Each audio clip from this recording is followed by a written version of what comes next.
it's pretty, maybe more. I didn't check right before. We'll see. Yay, we're live. Hi, everyone. Happy Friday. Please come into the room and let us know in the chat box that you're here. We'd love to hear your name, where you're from, what you're writing, anything you want us to know about you. And while you do that and let us know that you can see and hear us, I am going to introduce myself and Dan and what we're going to do today. So this is a big day. This is a really exciting big day for me and hopefully for Dan because, look, it's Dan's first book. Yay! I'm so excited. It's like a thing. I can feel it. And I tried to wear a shirt to match the cover of your book, but it's orange. Well, I appreciate you painting the wall to match. Yeah, see, it's all for Dan's book. Be the Gateway is Dan Blank's new book. And that is what we're here to talk about today. And I'm super excited about this. It feels really great, Dan. It's like great. You just did a great job. It's awesome. Oh, good. Everybody's coming in. They can see and hear us. It's awesome. And yes, congratulations to Dan for sure. So this is Dan Blank, who is head of a company called We Grow Media, which is helps creative people, including writers, find their audience and connect to readers and get what's known as a platform, whatever that might mean. And so many people don't even know what it means, and it's a weird word. And Dan helps demystify that in his work with people in mastermind groups and one-on-one. And he is awesome at that. Hi, Dan. Hi, I'm so already distracted by the awesome chat. I know, chat. Hi, Jocelyn from sunny Bellingham, Washington. Okay, so I am Jennie Nash. I am the founder and chief creative officer of Author Accelerator, which is an online program that pairs writing coaches, book coaches with writers so that you can finish your book and finish strong. So what's really fun about what we're doing here today is that Dan and I have this awesome alignment because I work with people before they publish. I work with them on the writing and conceiving and finishing of their books. And Dan works with people to build audience and connect them with readers and get them out into the world. But here's the amazing thing. You need to be doing that from the time you start writing your book. And so Dan and I are totally aligned because we help people in the same way. We have a lot of the same philosophies, but we do it in sort of different realms. So it's always really fun to have Dan on and talk with him. And I always learn a ton. And I'm just excited to be here today to help you all. So I see a bunch of people like Cordia and Jocelyn and Valerie and Michael Raymond, who are from some of the Author Accelerator programs that we run. And thank you guys for being on here. Michael says he fears for Dan's microphone. I know it might take off like like a drone. It looks like a drone. It was worse. I heard a thing yesterday. They now have anti-drone industries. We could talk about that, but let's not. Let's talk about Be the Gateway. So Dan, you want to say hi to everybody? Yeah, this has been quite a journey getting here, and Jenny's been on it with me, which has been really fun. Everything here, we're not just talking about a book. We're really talking about literally the stuff that I do with writers every day, the stuff that Jenny does with writers every day. This all comes from kind of in the trenches, working with writers, trying to get their books done, get it out there, get readership, all of that. So it's fun to kind of have this wonderful package to frame it with. But today we're going to talk about some really practical stuff and answer your questions. So I'm psyched.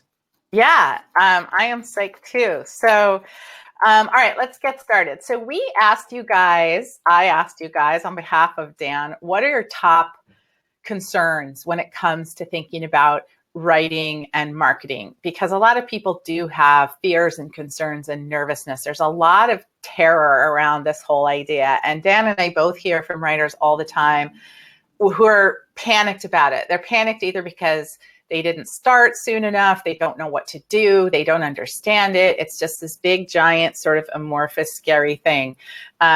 I was recently at the San Francisco Writers Conference, and you could just hear that buzz on the floor all the time. People saying, I don't have a platform. What am I supposed to do? They all say I should have a platform. And that's kind of what we're going to be digging into. So the questions you guys asked were so good. I have them here, and want to go through them and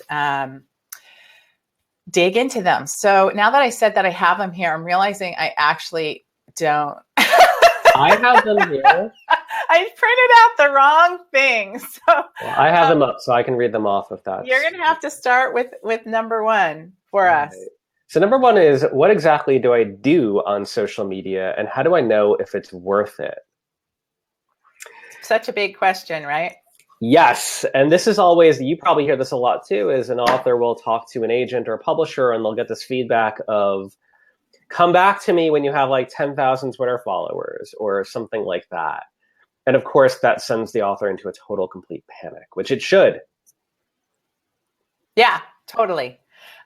Because how do you get 10,000 followers? And don't you have to give up your day job and give up your writing in order to do that? And I know that you do not believe that's true, Dan. Right. So the very first thing the book starts with is reframing the goals and the milestones you should be reaching. So whenever you hear a question or an answer like that, someone saying you need at least X number of thousand followers, that's not what they mean. They don't mean they need to see a certain number. What these people want to know, and whether you are self-publishing, whether you're going through an agent or a publisher, the bottom line is any partner that you have in that process who wants you to have a platform, what they want to know is this. To them, they love your book and they love you and they believe in it, but they don't know if they can sell it. And that makes them feel bad. And they don't want to promise you that they can give you an audience and sell 10,000 books if they don't know how to do that. So they say, well, gee, if you had an email list of 40,000 people, if you had 10,000 Twitter followers, if you had 5,000 Facebook fans, then we would publish you. And what they're really saying is, if you can figure out who your audience is, what channels they show up online with, if you can prove to us that you know how to engage that audience, well, then now we know how to sell to that audience, because you've done all that hard work of doing that research ahead of time and then building trusting relationships. And that's kind of how I bring it down in the book, which is do the research and build relationships. And we'll talk about the more practical stuff in like 2 seconds. Yeah. So before we get off of that, because those are two really big things. So I would love for you to take a minute to explain, based on that context, what you mean by a gateway. What's a gateway, and why is there this awesome image on the cover of like everything leading to a door? What, can you just frame that up for us? Yeah. So the gateway, to me, it has two sides to the gateway.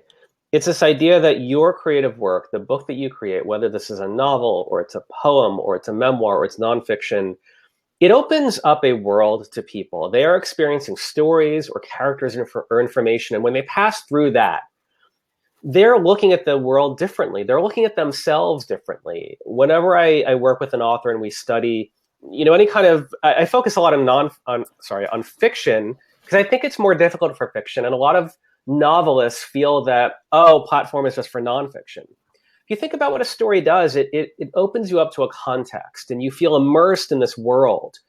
And the goal of that book is for someone to not just be moved by it, not just be entertained by it, but to look at things differently.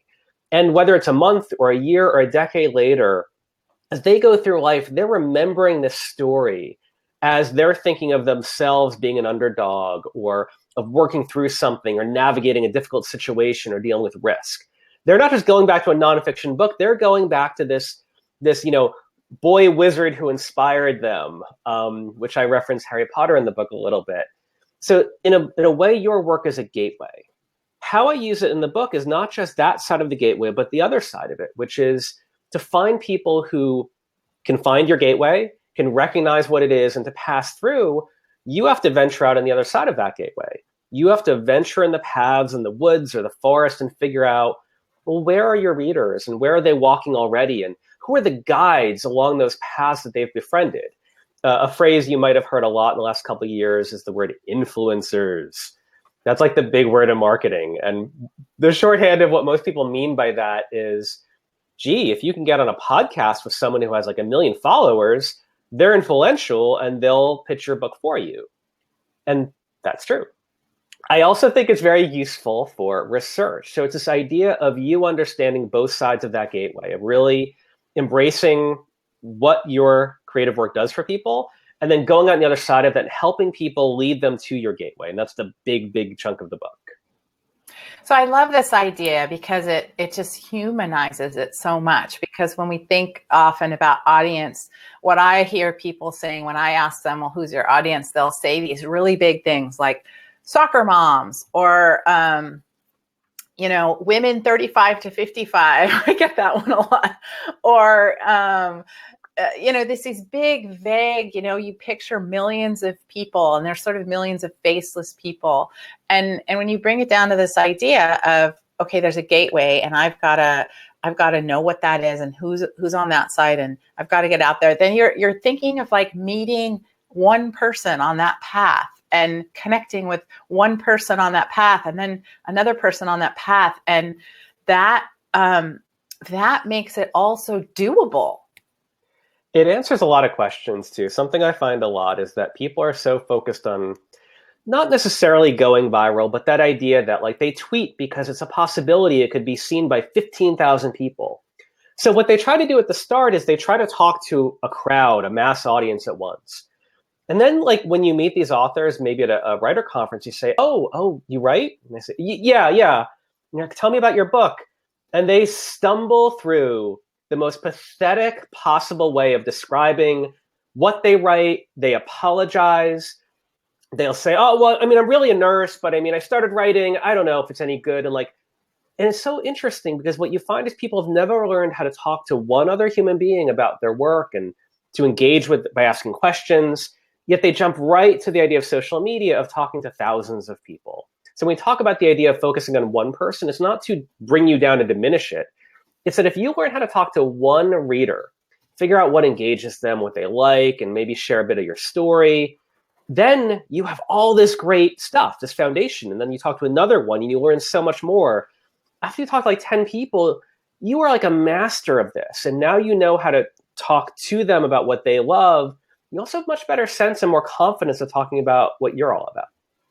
It's so true. And in the chat, Terry shared something that I have to share because it's just amazing. She had a picture book end up on the Today Show as Kathy Lee's favorite thing. And she said she sold 20 copies of the book.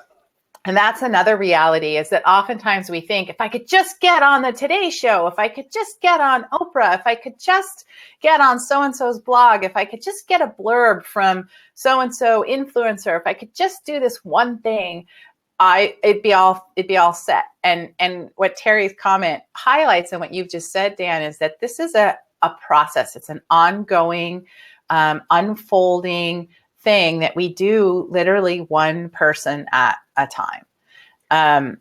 So I just think that's such a powerful, I would say, if you take nothing away from this today and from Dan's, concept about the gateway, to take that away, that it's a one person at a time thing. And so the question is, okay, but that sounds like it's going to take 9 million years. That seems really hard.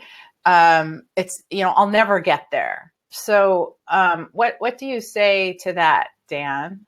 So much of what people need is a sense of it comes down to really two things. It's this idea of you have to have a practice of understanding your audience, of understanding who reaches them and understanding what engages them. This can be very practical. I would also say that you have to have relationships. It's the one thing I don't see people talking enough about. We talk about social media all the time.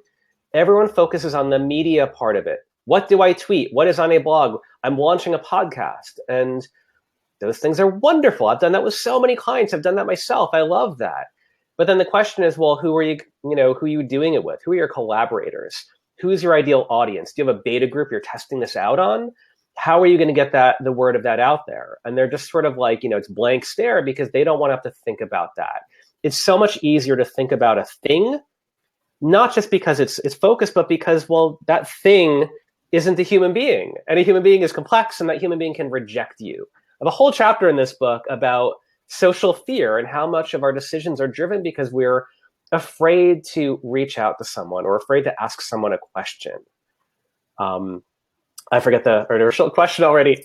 Well, but this goes to the whole big question we're talking about, the number one thing people ask, which is what exactly do I do on social media and how do I know if it's worth it? So the answer that Dan has given us is what you do on social media is the social part. It's you connect with people, you connect with them one at a time. And how do you know if it's worth it? Well, I'm sure Dan and I could tell stories all day. It's such a beautiful, lovely, moving thing when you connect with people around the thing you've made and around what they need and who they are. And it makes it like there's no question that it's worth it. Because as Dan said, it's not then about, I got 10,000 followers. It's about who are those followers? What do they mean to you? What do you mean to them? And I want to just tell a story about someone who was in one of my programs as a writer and then came to work with Dan in one of his masterminds. I don't know if she's on the call. It's Mary Jo, but she had the most amazing experience after learning this process from Dan. She went out and she started a newsletter or a blog around some of her ideas. And she had both nonfiction and fiction ideas she was sort of building around. And she wrote this email. I'm never going to forget it. She had 10 people following her newsletter. And she was so excited. She had gone from 0 people to 10 people. And she had 10 people listening to her. And some of them, I think she said half of them were her friends or, what have you. But she had 10 people and she began to speak to them and connect with them and see what they liked and figure out what they wanted. And then the next week she had 25 people. And it just grew like this. But it was so... you would have thought that she had won the Oscar. And that's really what it does feel like. So when it's like that question, how do I know if it's worth it? Man, it was worth it to her. She was thrilled. And then she went from there to amplify and build on that. And, so you don't have to, I just like that piece of advice you give, Dan, about just start with one person. I want to share, there's a really good question here, but I want to share as much practical steps as I can. Would that be okay? Of course. Okay, so there's a question here that says, they don't know the first element to begin with. So if we think of this idea of social media, like, okay, great, I've got a Twitter account, Dan, what do I do? So the first thing I think about are this idea of, well, who's your audience? So one thing I take you through in the book, we could talk about on here if you want, is really identifying your comparable authors. Who are the people who already write books that are like yours, already have that audience? We have a homework assignment coming later, I think, that starts tapping into this. So the very first thing on social media to do, I think, is to listen. It's to identify 5 authors who vaguely have an audience like you want, and then look them up and see what they share, see who follows them, see who they follow. Go way back in their timeline. See if they're on YouTube. Go through their website. All this stuff is passive stuff. Like you could be wearing sweatpants in a dark room with some silly cartoon playing. There's no, this is not a public thing you have to do. And just scroll through and notice all of these things. And what you're doing is you're getting a sense of the voice of the reader. You're getting a sense of what other authors that you hope to be more like share already. And that's what's giving you a foundation of who you should pay more attention to. Whenever I go through that with myself or with another author is I notice other names or I notice other themes that come up. And I just start mapping that out. I don't take a crazy amount of notes because I don't want to be overwhelmed. You just start getting a sense of oh, okay, maybe I'll follow that person too. Maybe I'll follow that person. So I'm going to put this up here. Dan mentioned we have a little homework assignment. It's actually really powerful that's based on this idea. And I'm going to put a link up. You can go grab and download that assignment. We'll talk about it more at the end of this webinar. But what we are going to ask you to do is go out and do this. Go out and find one person and look at everything they're doing in social media and really study it. So as Dan said, listen to them, listen to what they're doing. And we walk you through how to do that, and then we'll come back next week and talk about what you found. So we're going to talk about that more at the end, but I just wanted to put that up there since Dan just mentioned it. So let's talk about question 2. This was the second question that you guys wanted to know about in our poll, which is, how do I know which social media platform to focus on? You know, there's so many and there's new ones all the time. And somebody, Miffy, I believe, just asked a question particularly about, okay, I'm writing YA, but all the kids aren't on Facebook anymore. They're on Snapchat now, you know, and tomorrow they're going to be on something else. So how, Dan, do you recommend people figure out which social media platform to focus on? And I guess even before we get to that, should they focus on 1 or 2 or 3, or should they try to do, 14? So I feel like you want to really marshal your resources. So you want to do like 1 or 2 things really, really well. But I also am a fan of working across channels. And I included channels like email or in-person. Lunch is a channel. It's like the most important channel, meeting someone for lunch or interviewing them or doing a webinar. So that's a really good question. So I feel like part of it is what I said before, is the idea of doing some observational research. Then what I do after that is I'll actually reach out to other authors. And sometimes I've done this in the past where I've started a whole podcast just for the excuse to do this, where I will interview them so I can ask all these questions that I'm otherwise a little sheepish to ask. You know, asking all about, well, what they engage with and what they've found. This is something I do with my clients all the time, where we'll go out and we'll talk to, especially for younger audiences, YA, middle grade, that sort of thing. Oftentimes you're not, or for middle grade, where you're not dealing directly with the kids, you're talking with librarians and with teachers and with parents, and with organizations. So what you're doing here is you're talking to the people in between. And those people are very accessible because you can go down to your library and ask them about, what are kids reading or where they engage. You can talk to teachers, you can talk to all of these people. So usually what you're doing is you're doing that kind of data collection first. You're doing some observational research. You're reaching out, talking to other YA authors if you're not sure. You're thinking, well, who else would have any data on this audience whatsoever? And you're also thinking about what's effective, because there's one thing, like, we're doing some research with a middle grade author recently, and it was interesting at the point where we said, the things that we're not going to do. And some of them were pretty big. And it was interesting in our research, we kept finding that, what moves books? School visits. So we're saying, okay, we're going to double down on that because it's so practical. It puts you literally in front of kids and figuring out what's the best possible way to do that. And we're going through that research process by talking to authors, by going out and actually shadowing authors on these visits. All of this is so accessible. And it's funny is it's actually kind of fun. It's very down to earth. You build relationships in the process. But it's not the same thing as saying, gee, there's a special button in Twitter. Nobody knows this. You click it, you'll get 1 million followers. Like, that's the kind of thing people hope for. And in the end, it's like, no, this is more of a real career. And in a real career, you do some research, you reach out, you ask questions, you set up meetings, you put yourself out there to do an internship or an apprenticeship or get a job, and you learn, and you kind of build relationships with people above you, you build relationships with people below you, and you build colleagues. So I have a great story about this that goes to a question we're going to get to a little later, which is what can you do while you're writing? And what Dan's talking about, you can do all the time, before you write, while you write, after you publish. I was working with a writer yesterday on her YA, and she's at the very beginning of the writing process, and she might, in fact, be on this call. I hope so. I told her she had to be. I gave her that homework.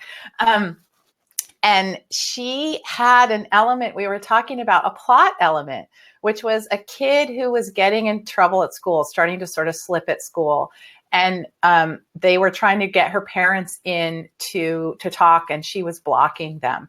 And what she and I were talking about was, wait a minute, do they do that with a piece of paper anymore? Because when we were in school, you'd get a piece of paper that would come in your backpack, like, Sally is, we want to talk to you. Sally's not doing well. Or maybe you'd get a phone call. But we were thinking that today it's probably all electronic, that parents probably get some sort of alert, like, your kids in trouble. And so she's at the very beginning of plotting this book out, but she's going to go find that out. She's going to go to a school and she's going to ask kids, how do the parents know if a kid's in trouble these days in 10th grade? So she's going to connect with people and connect with readers of her book merely by doing the research she needs to do to figure out her plot and to make her plot authentic. And so that's what Dan's talking about. You can do this at any point in the process. It's not like you have to have a book before you can go to the school librarian and say, can I talk to you about this topic? I also think this goes back to the first question, which I want to dig into a little bit more, because I think a lot of people want to know this stuff, which is like, well, what do I share on social media? In the book, I talk about 3 levels of sharing the story, sharing your life as the creator, and sharing topics that your work embodies. Even in that example, though, this is stuff that she can share because it inherently shows her to people as being, there's a writing process, there's a question that if she posts it on Facebook, she'll get a million answers anyway. If she's meeting with a librarian, of showing that.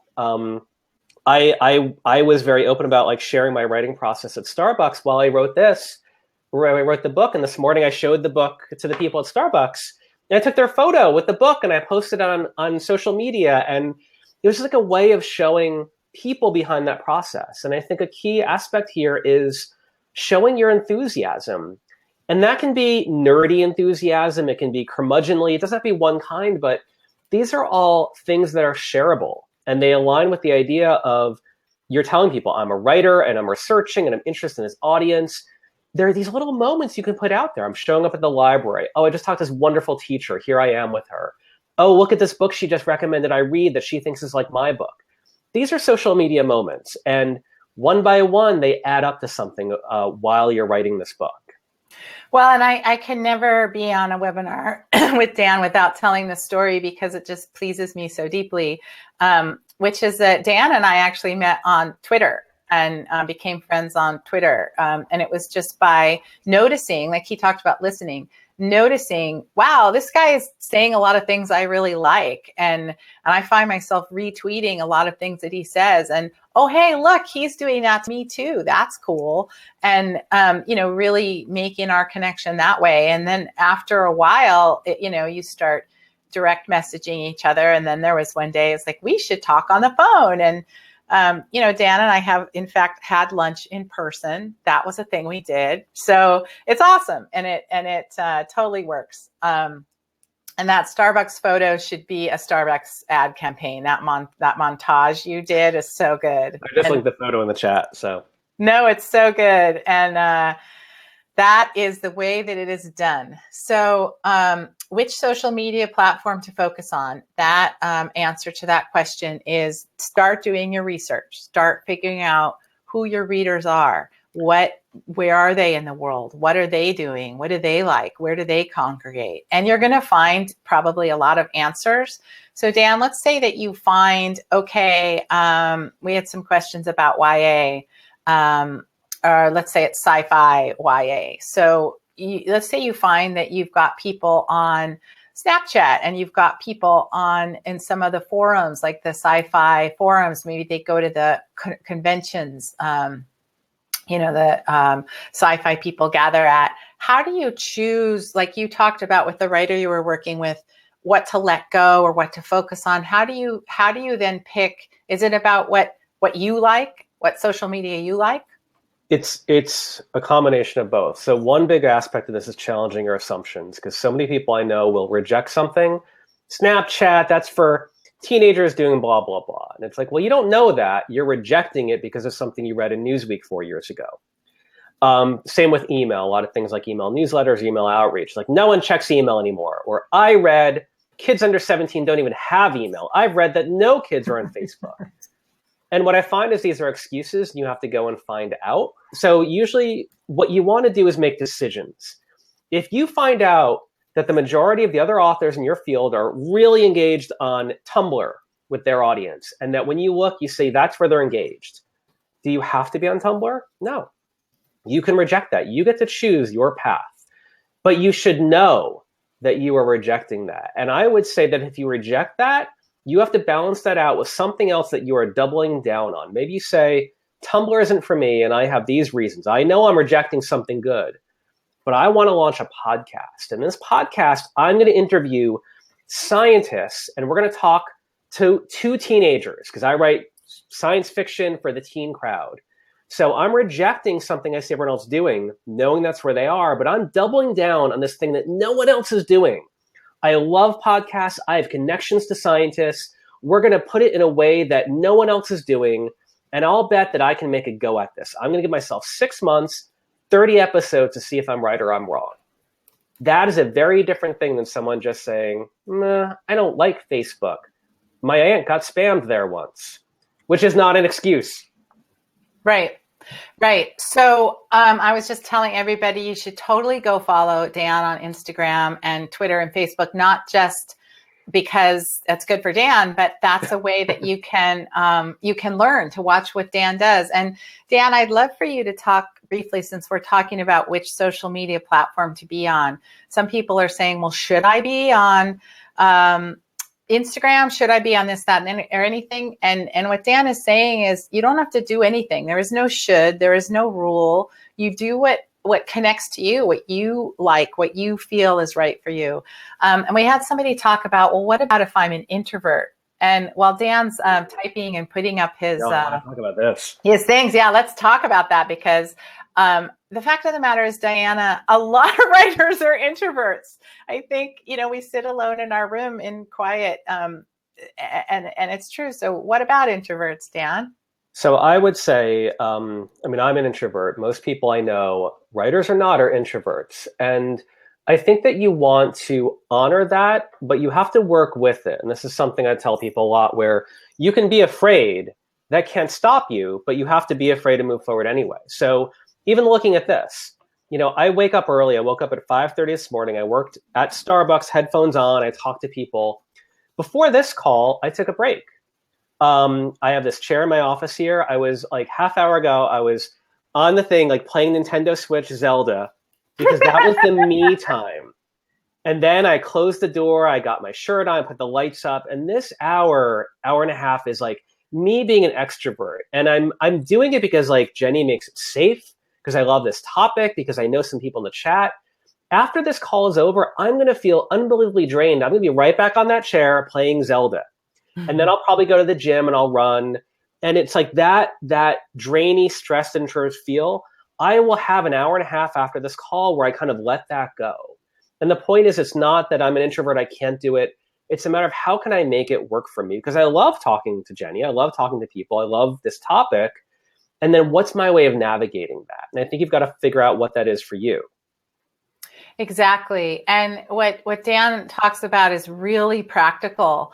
You have to know what feeds you and what's easy for you and what's not easy for you. And that's not to say that Dan is waking up every day and saying, I should do webinars. He likes webinars. You can see he's good at them. It's satisfying to him. That question before, is it worth it? He knows it's worth it because it's a way of connecting with people. And some of the people in the chat are Dan fans.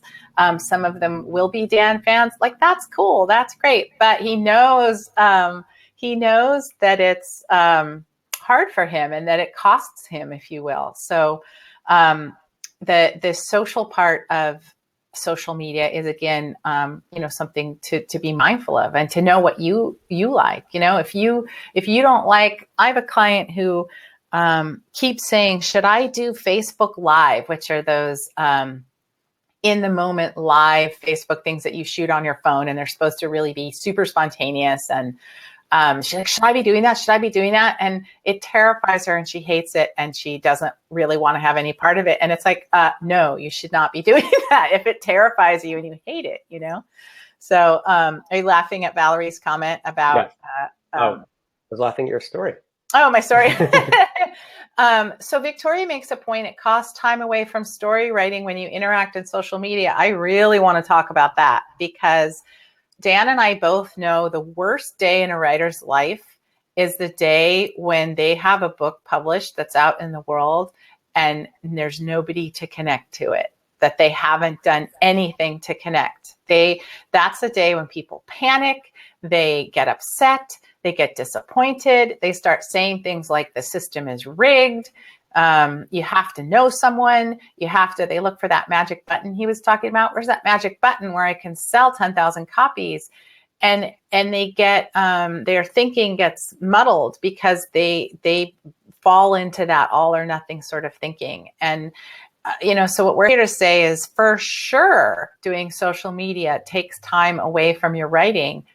But if you don't do it, something, and it doesn't have to be Twitter or Instagram or whatever it is, if you don't try to connect with readers, you're not going to have readers. And that goes back to what Dan was saying at the very beginning. When agents and publishers are asking, what's your platform? They're not asking really about the number. They're asking, have you connected with people? Do you know who they are? Is that fair to say, Dan? It is. I also think this is a challenging question.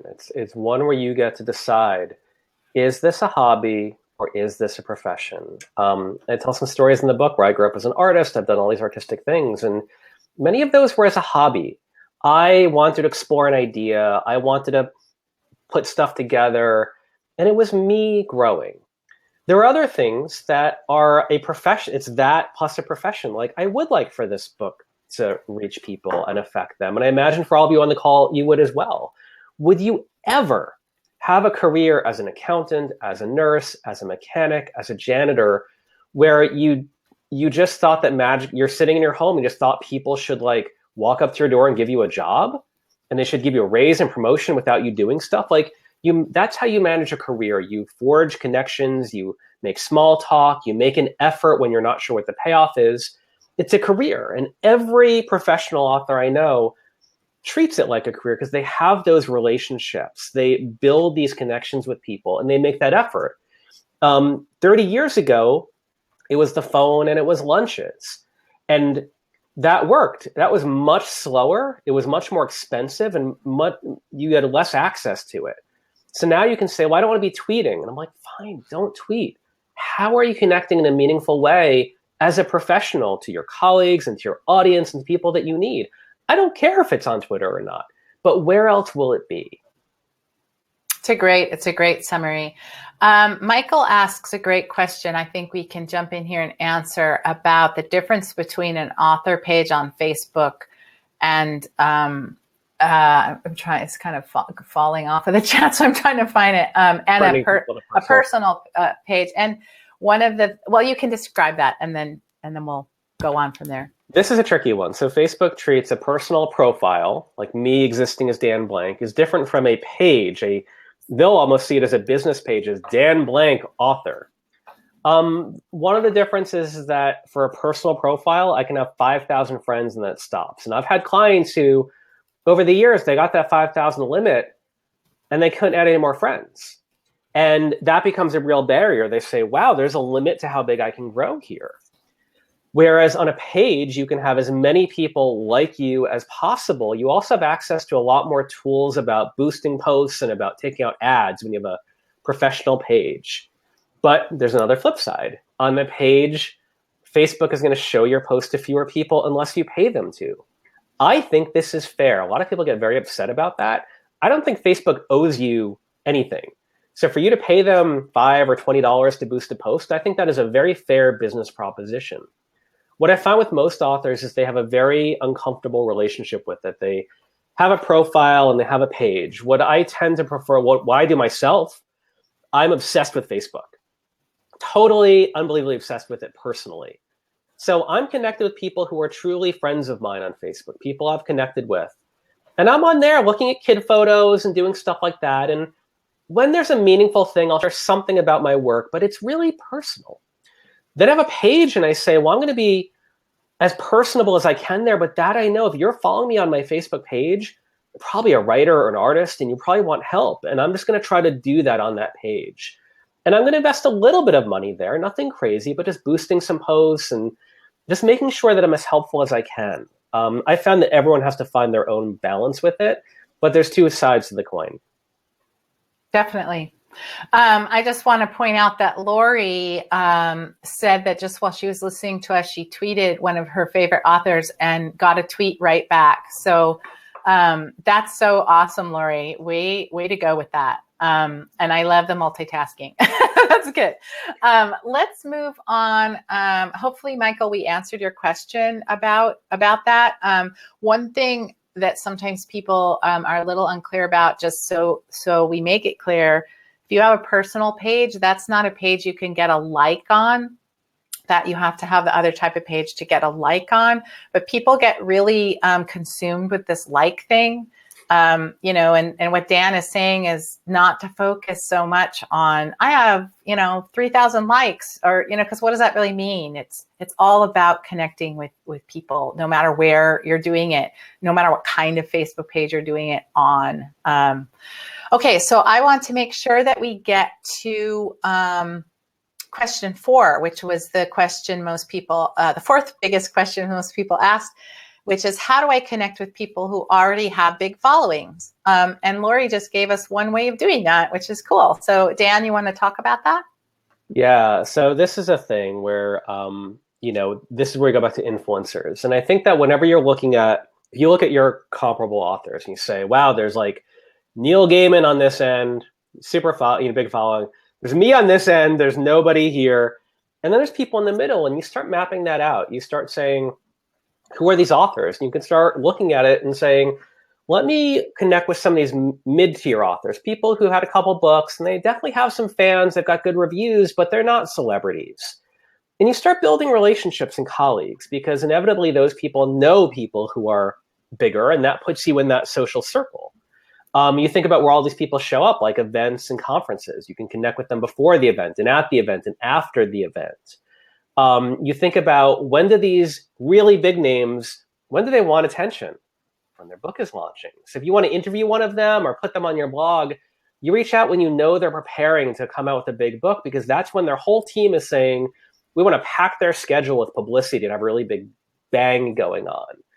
On a purely social media side, think about how you can stand out a little bit.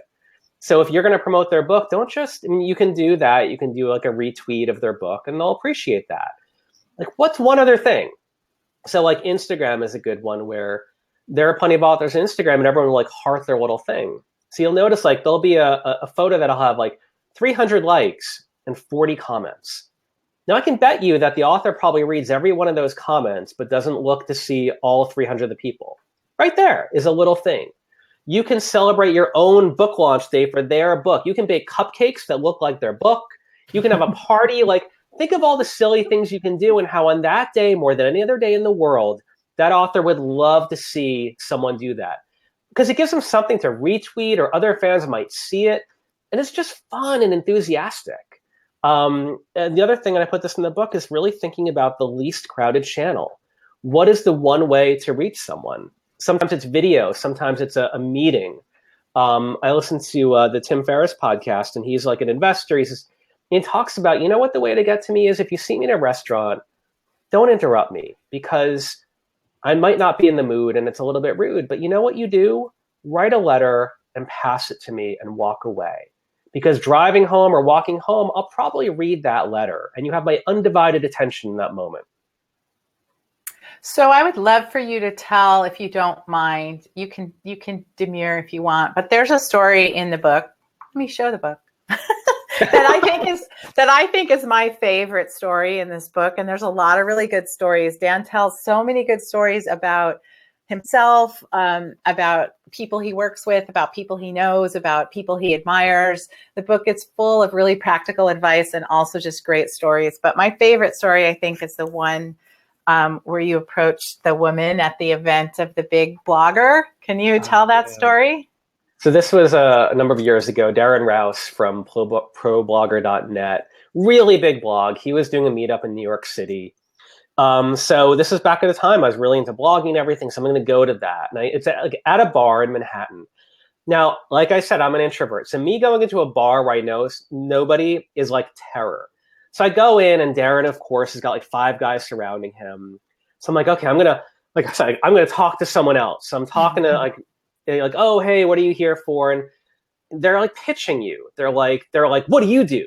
And like, they're expecting you to pitch them. And I'm like, I'm just have a blog. Like, I've got no pitch. They're giving me their business card. I didn't bring business cards. So I'm like, it's like the nightmare situation. So After that fails, I kind of look around and there's like a little table set up with like something from Darren, like some cards or a magnet or something. So I go to that and there's a woman behind it who looks as like uncomfortable as I do. So I just like make some small talk. And of course, she has an Australian accent, just like Darren does. So it turns out it's his wife, who at the time he never talked about in his blog. He just called her V. Later on, now she has her own site and everything.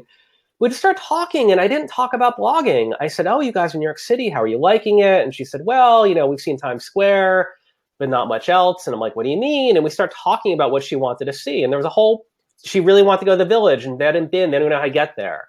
So long story short, I say, "Why don't I come in?" It was like a Thursday or Friday. I'm like, "Let me and my wife come in on Saturday if you have time. We'll give you a whole tour of Lower Manhattan."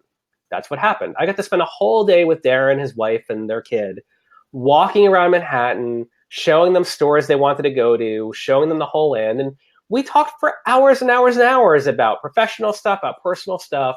And it was this way of turning this thing that made me feel really uncomfortable into a moment that, I remember, I know he remembers, and it was really a true connection. Isn't that the best? I mean, that's just everything right there. It's just the best. It's everything. I love that story. I think that encapsulates you, Dan, and the Be the Gateway method. It's just beautiful. And that's the answer to how do I connect to people who have a big following. You do something authentic, you do something real, you do something that is about you, you do something interesting and inspiring and innovative, and it's great. Isn't that a great story, Jody? I know, I love it. Okay, so question 5, and then we're gonna explain the homework, and maybe we'll take a couple questions. So the last question everybody asked, we've talked about a little bit, which is, how should I think about marketing when I'm still in the middle of the book? So Dan, you want to dig into that a little? Yeah, so this is where the gateway concept comes back, of really thinking, like, what do I hope the reader gets out of this? The work itself is perfect. The book is a perfect form. I don't want you to have to blog your book or give that away, but you have to think about, who are my people? What kind of people read this book? Why do they read it? What do they get out of it? If you went to a fan convention, like, let's put it this way. Let's say you became a smashing success and you went to a convention for the kind of book that you write.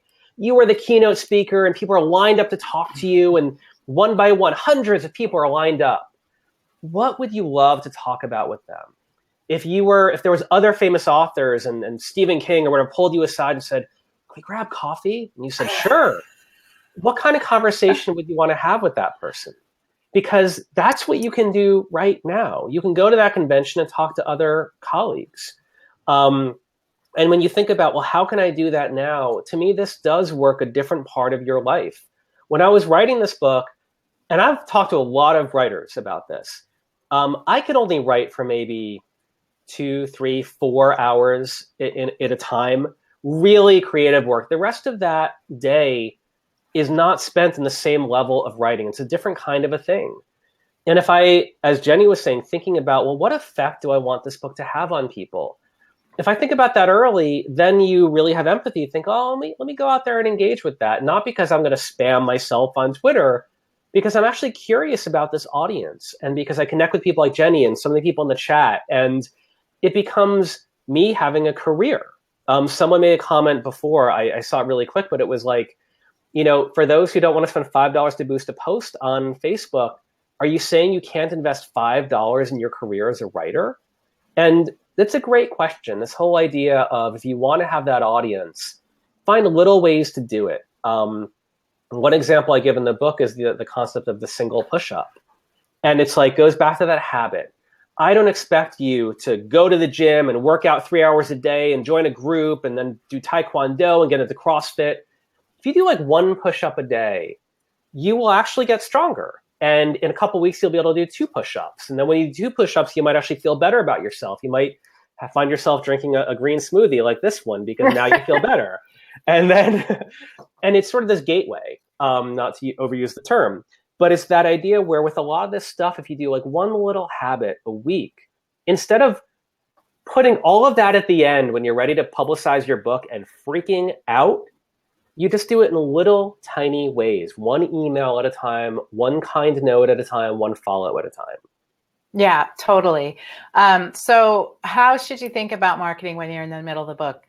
think about your ideal reader. That's all Dan's saying. Think about who is going to love that book. What are they going to say to their friends after they read that book? And these are questions I ask people to answer before they even start to write.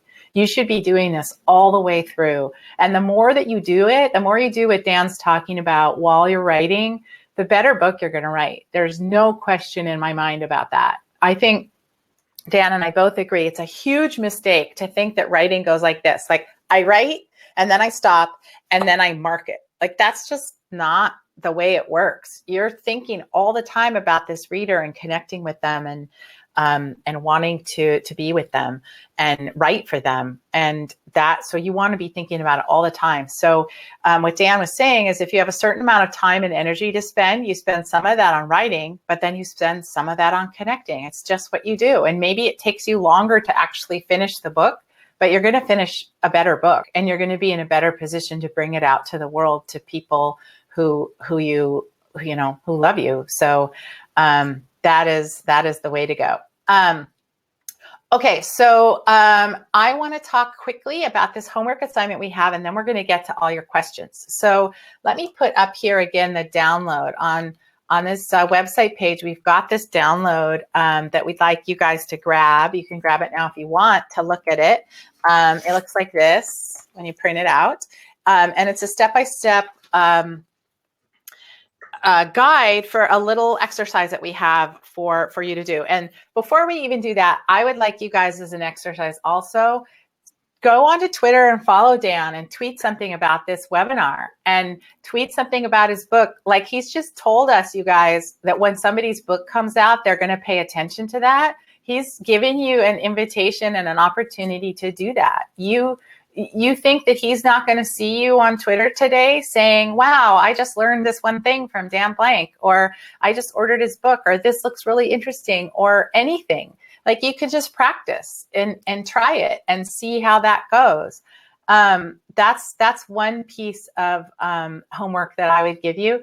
And then grab this download and let's just talk quickly about what we're asking people to do, Dan. So we're asking them to go out and do a little research. Exactly. So this is an example of a small process you can go through of starting to look, to go out, and you do this all the time, but do it a little more strategically and thinking about, and this is the big thing. I used to work a lot of publishers, and I'd find they do this big yearly survey, huge effort. And then we'd sit in a big room and we'd talk about the survey, what shocked us, what didn't shock us. And then I would see nothing ever happen. They would never take action based on the survey. So what we're asking you to do is go out here, follow the steps, do some observational research, then think about, based on what I've learned, what actions could I take? What channels might I look at more? What might I share based on what I've observed? Very, very simple things, like 2 phrases or 3 phrases. Great. So, yeah, we want you to go out and listen to somebody. That's the main thing. And see what they're doing. Just pick one person. Doesn't have to be a writer. It could be a musician. It could be an artist. It could be just a creative person. And really study what they're doing and pay attention to the patterns that you see. And we walk you through how to do that step by step. And what we'd like you to do is answer some questions. And they're at the end of the download about what you see. We just want to get you in the habit of seeing.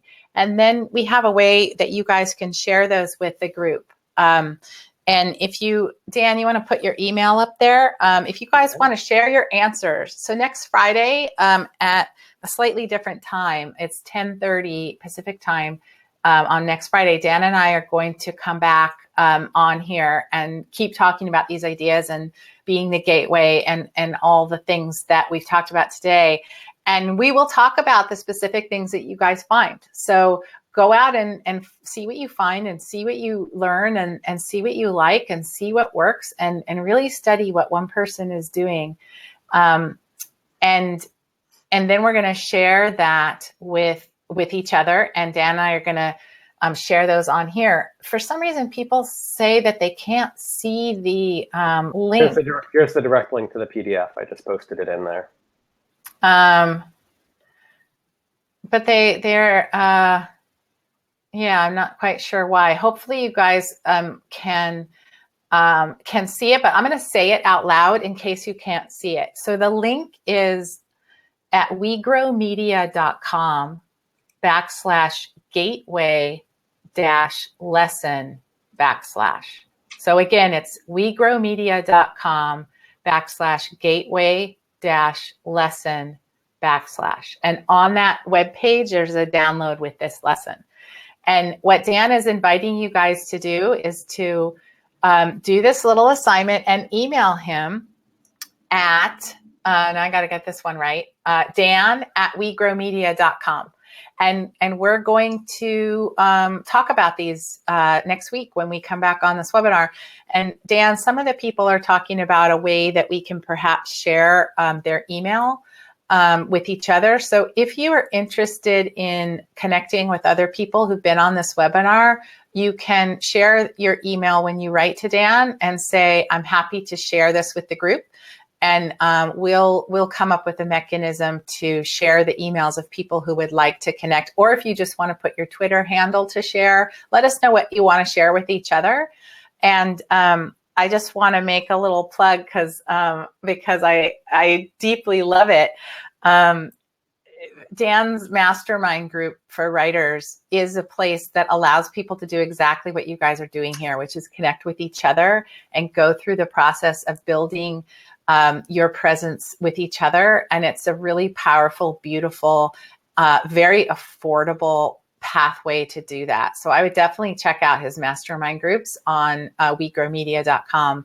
And I guess while I'm plugging things at Author Accelerator, which is my online coaching business, we have the same thing. We have private Facebook groups where people connect and share as they're writing forward. So you could do both of those things, and they would help you along the way. Oh, look at Terry. Terry says she's done his mastermind 3 times, and it's been amazing. Eleni, thank you. That's so kind of you to say. So Ruth, thank you for putting your information in here. I just want to remind you guys to put that in the homework when you send it to us next week. So if you have any questions about this homework assignment, basically it's a way to do something. Dan and I have been talking about this in this hour, to actually go out and do it, to learn something specific about someone and how they're using social media. I've done this with a number of different people. I'll just share a quick example.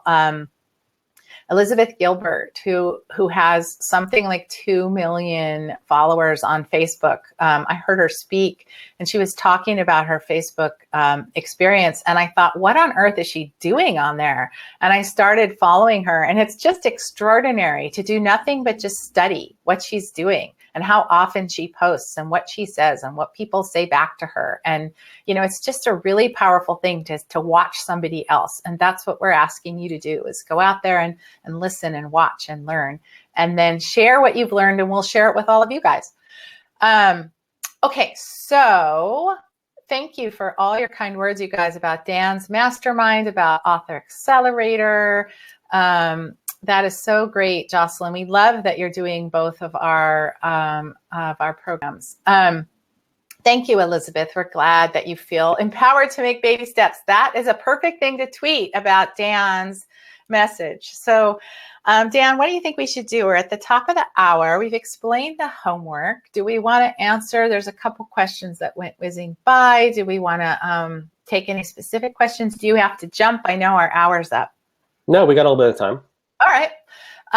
Let's do it. So some people have to go. I see Monica has got to jump off, and that's so fine. This recording will be sent out. You guys can grab that. And so if you have to go, you can get the recording and listen to this end part.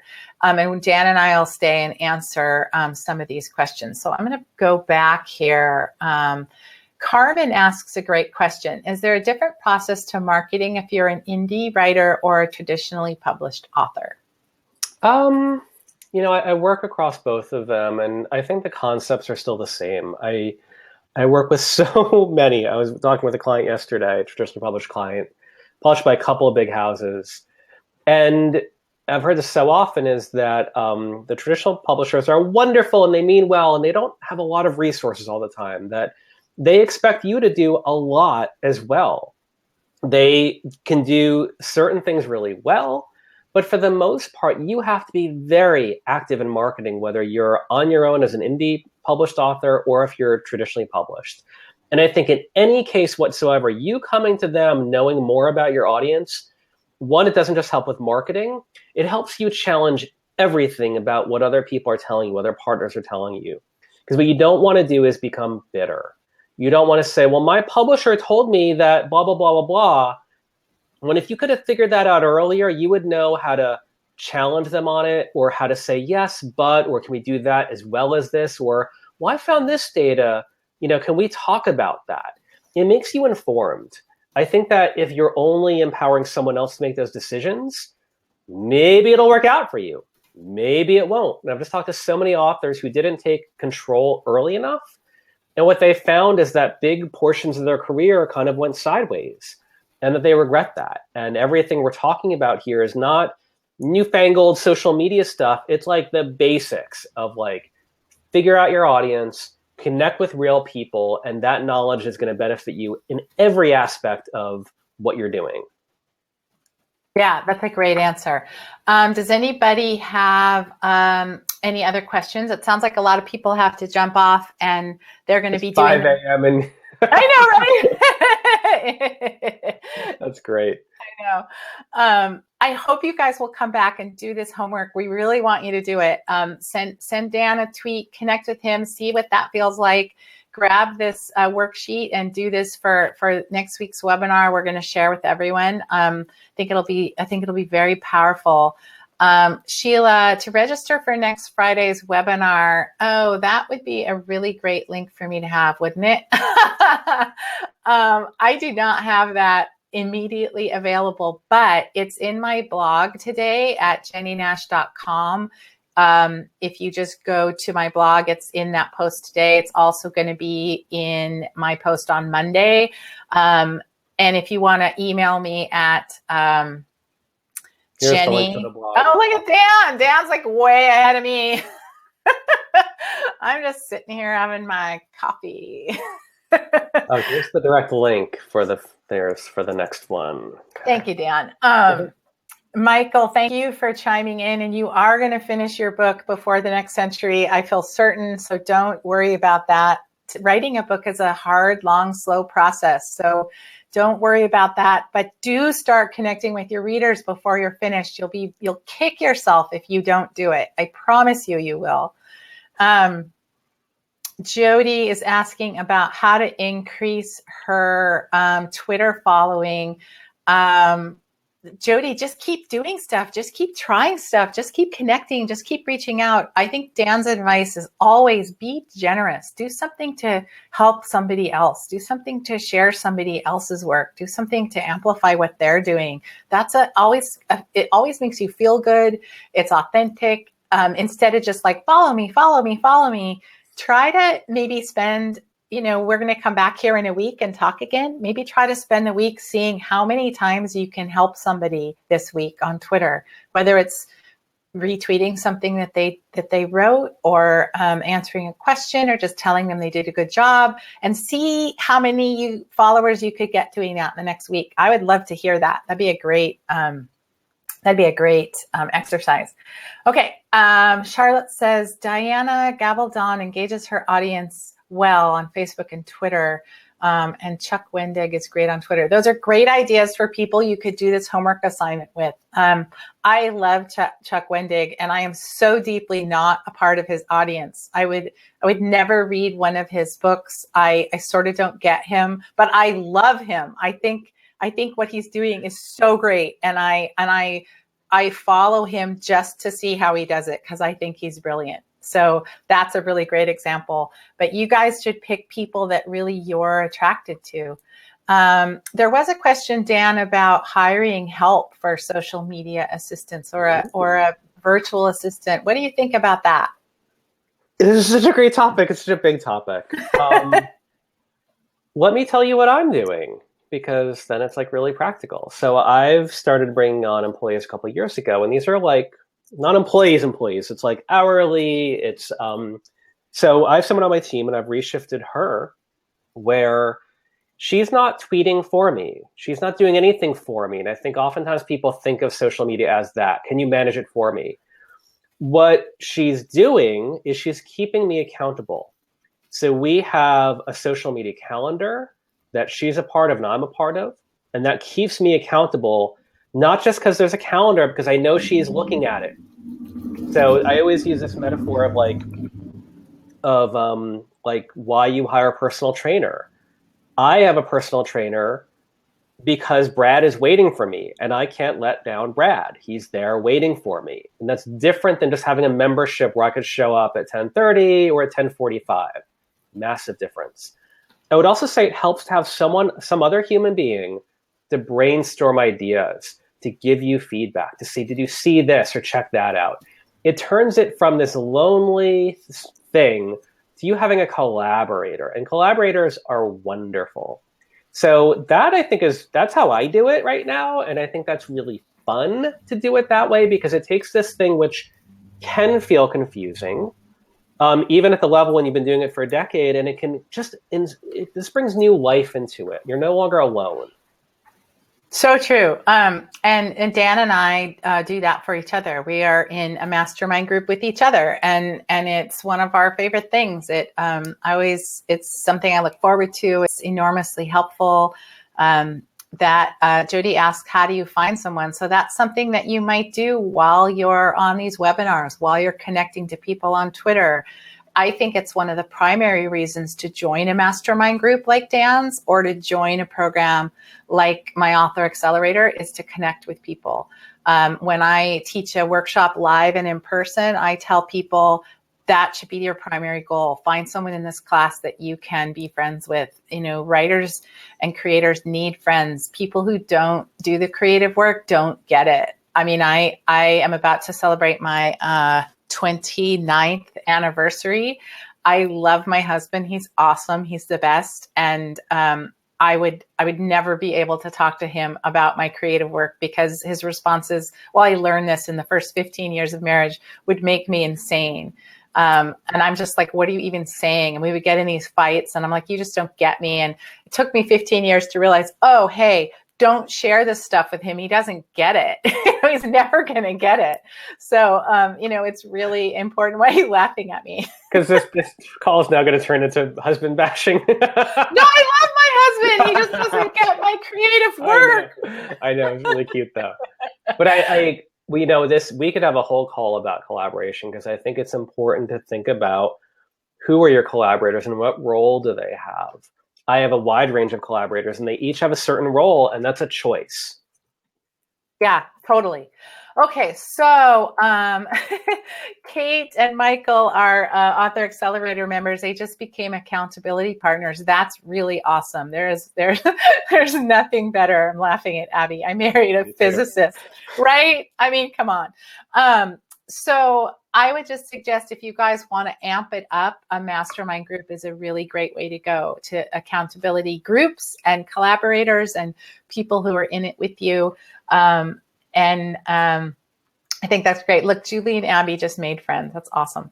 Yeah, I think writers groups, we could talk all day about that, Skipper. I think writers groups should be primarily about support and connecting and not so much about the writing, because I don't think writers are very good at helping other writers, particularly if they're trying to get through their first book. I am kind of super biased towards professional editing feedback on the writing, but I think writers groups can be extremely excellent for community. Oh, Julie, see that? They have a group called Jenny's Girls. I'm actually going to have lunch with you guys. Did you know that? Dan Blank, just in case you guys missed this, said lunch is a social media channel. So that group, this is a perfect example. This is a group, I think, of 4 writers who've all taken workshops with me and programs with me, and they get together to support and share each other's work. And they invited me to lunch. they happen to be in Los Angeles. And I'm like, yeah, I'm coming to lunch. Are you kidding? Somebody who calls themselves Jennie's girls, I'm totally going to lunch. So that's the way this all works. That's the way that this gets amplified. So thank you for the invitation, Julie. I'm totally looking forward to that.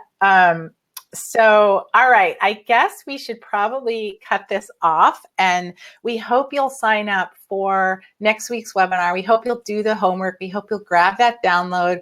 We hope you'll share it with Dan's email, and we're going to dig into what you find and learn. So I love you guys. I'm going to, what you're doing in the chat, I'm going to leave the chat up here for a little minute. So if you want to share quickly your connecting information, you can do that. If you guys all follow Dan, you'll also see each other on there. You can do that. So you'll be able to say, hey, I was on that webinar with you, with the Dan Blank webinar, and you guys can see each other on there and connect with each other. It's a really great thing to do. There's a whole bunch of screenshots of us on Twitter with these people. It's so great. Yeah, it's super fun. It's super fun. So I'm just going to leave the chat box up here for a little minute while you guys can share that stuff with each other. And look at Abby said she's going to start a Twitter account this afternoon. That's perfect. Why not? Do it. Just do it. I love it. Thank you, Monica, for sharing yours. And Michael is up there. And can we make a hashtag for us to find each other? Dan, you want girls. How about Be the Gateway? Come on. What do you think? Sounds good. I love it. Be the Gateway. That's going to be the hashtag. And if you guys don't know how to use a hashtag, where can we send them to learn how to use a hashtag? Where's somebody who's got an awesome thing on that? Oh my goodness. Alexis Grant does, but hers is kind of a long class about Twitter. You could probably just Google how to use a hashtag. But basically you want to put that, Be the Gateway with the hashtag, that's the little number sign, after your tweet. And then other people can follow that hashtag and see all the tweets on it. So that would be really great. And Skipper, that's awesome. Your writing group has been going to political demonstrations together. I think that's a great use of writers groups. I love it. Good. Connect with all these people. It's perfect. Yeah. So Jody, send a tweet with the hashtag.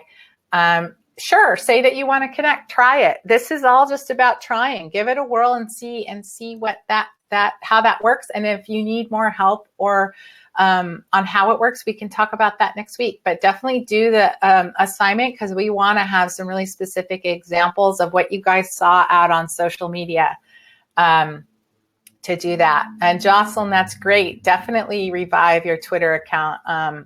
Why not? If you want to try it, it's worth trying. Sheila, YouTube can answer all your questions. That is correct. YouTube can. Perfect. Okay, so it looks like you guys have shared all that. That's awesome. Thank you for tuning in and being part of this good fun. Somebody asked if they can share this recording with their writer friends. Absolutely. You'll get the link later today, and then I will also have it on my blog on Mondays. You're welcome to share it with anybody you want, and we'll probably repost it on some social media sites too. So that people could jump in. And there's no reason why people who weren't on the call today can't jump in next week. We would invite anybody to jump in next week, and they can do the homework. It's not like there's a rule, give them that link to the homework and the link to next week and invite them in. Invite your writers group, Skipper. Come on. We're better than a political demonstration, aren't we?